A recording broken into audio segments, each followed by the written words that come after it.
मान लीजिए इस बार हमें 5929 का स्क्वायर रूट निकालना है, तो वही सबसे पहले हम दो दो के पेयर बना लेंगे।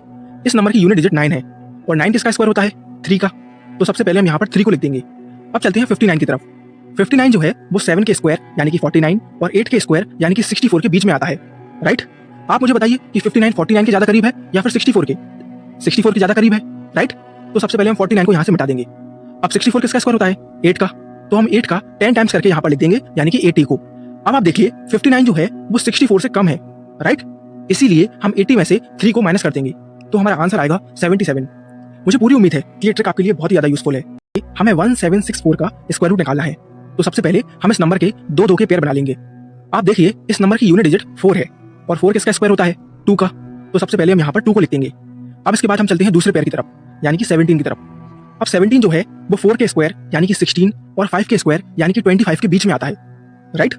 आप मुझे बताइए कि 17 जो है वो 16 के ज्यादा पास है या फिर 25 के? ऑब्वियस सी बात है 16 के ज्यादा पास है, राइट। तो सबसे पहले हम यहाँ से 25 को मिटा देंगे। अब 16 किसका स्क्वायर होता है 4 का, तो हम यहाँ पर 4 का 10 टाइम्स करके लिख देंगे, याद रखिए 10 टाइम्स करके, तो यहाँ आ जाएगा 40। अब बस एक छोटी सी चीज आप मुझे और बता दीजिए कि ये जो 17 है ये 16 से ज्यादा है कि कम है? ऑब्वियस सी बात है ज्यादा है, इसीलिए हम 40 में 2 को ऐड करा देंगे। अगर 17 कम होता तो हम 40 में से 2 को माइनस करा देते, राइट। तो 40 + 2 आ जाएगा 42, यानी 1764 का स्क्वायर रूट निकल कर आया 42। हो सकता है